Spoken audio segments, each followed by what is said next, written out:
September 4th, the antlers are finished growing, but the food plots are coming on strong, ready for deer season here at the Proving Grounds. GrowingDeer.tv is brought to you by Bass Pro Shops, also by Reconics, Trophy Rock, Non-Typical Wildlife Solutions, Muddy Outdoors, Eagle Seed, Nikon, Winchester, Redneck Hunting Blind, Dead Downwind, Record Rack, Foxworthy Outdoors, Scentmaster, Antler Dirt. Miss Tracy and I recently had an opportunity to tour where trophy rocks are mined out at Redmond, Utah. The mine goes down about 300 feet deep and winds around through a pure mineral deposit. The walls are mineral, the ceilings are mineral. It's not a vein like you might picture, a gold vein going through a mountain. It's a big, huge amount of an old deposit from a sea where the mineral stayed intact, and it's the only one like it known on the North American continent. We only mined here. I knew about the 60 plus different minerals in trophy rock and a little bit, but I really didn't understand just how natural it was until Tracy and I toured the mine. Have too much of this happen. It's more evenly mixed or homogenized with what we're mining. Once we came out of the mine and left the mountains, we checked our cell phones and noticed that Hurricane Isaac was bearing down on the Proving Grounds.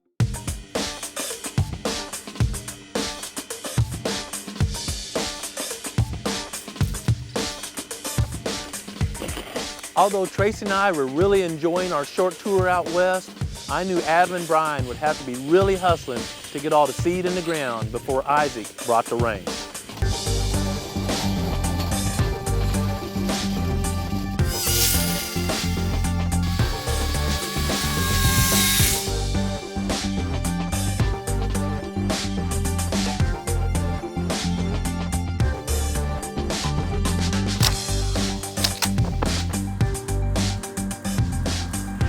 Isaac's supposed to hit Friday, hit here in Missouri Friday and Saturday. We're supposed to dump 2 to 4 inches of rain on us, so we're all hands on deck trying to get all the seed in the ground and just watch it rain.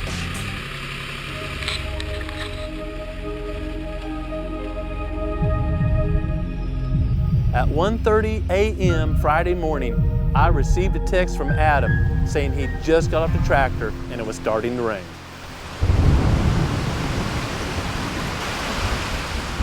Those extremely long days by Adam and Brian will no doubt pay huge dividends this fall because we've got the seed in the ground right before the rain, helping us ensure we've got quality forage to attract deer and provide quality nutrition throughout the winter. When Trace and I returned home, I couldn't wait to tour the food plots at the Proving Grounds, and I was thrilled to see a green fuzz coming up in every plot. Our wheat looks perfect because Adam and Brian hustled so hard to get all the seed in the ground before the rain. I want to monitor the growth to see how productive this variety of wheat is and the impact of deer browsing on it. I want to know how tall the wheat gets without deer browsing on it so I can estimate how many tons per acre were produced and if I have more deer than food or if I have more food than deer. A really simple and inexpensive way to do that is utilization cages. A utilization cage is simply a 3 or 4 foot wire basket that protects the vegetation on the inside from being browsed while deer have access to all the forage outside the cage. If you've ever thrown a ball hat, you know it doesn't fly straight, so I simply take my hat and just pitch it behind my back, and wherever it lands is where I put my cage. So while Adam and Brian are laughing at my bald head, I'm gonna go back here and put this cage right where my hat landed, and we'll follow it through the winter and see how this field does.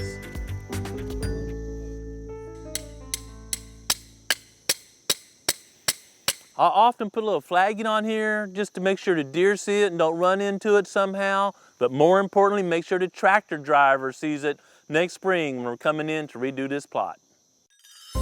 You may recall back in June when we put a hot zone electric fence around one of our small hidey-ho food plots we call Last Lick. It's been the driest summer in 119 years of record keeping. Year after year, I'm continually amazed at how durable the Eagle Seed forage soybeans are, and the beans are now waist tall inside that hot zone fence. After a long extended drought, last week Hurricane Isaac brought 3 inches of rain here to the proving grounds. Over a period of days, all of it was slow and gentle. 3 inches of rain, no water in the creek, all soaked in nice and slow, and is now showing in these monster eagle seed beans. There's a huge difference between soybeans bred to provide forage and pods and just regular production beans. You may notice the top of some of these beans have a lime green color, and that's where the beans are growing so rapidly they haven't flushed with nutrients yet. They've been sitting here in this drought, surviving all summer, where other forage crops died here at the proving grounds. The eagle seed beans held on and actually are flushing with new forage even in September. These beans have been bred to make pods at the bottom while still putting on flowers and new forage on top. That's what keeps them attractive all the way through to hunting season, where conventional beans turn yellow and we notice deer abandon those fields and move off to other food sources right about hunting season. Next year, I'll place another wire about 6 inches off the ground to keep the groundhogs out, and this plot will be even better.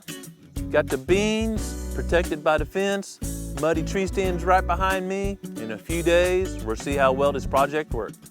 I hope you have time to get out and put a little hidey-hole food plot in or inspect the food plot you planted this summer. And either way, take a moment to think about the creator and enjoy creation. Thanks for watching GrowingDeer.tv.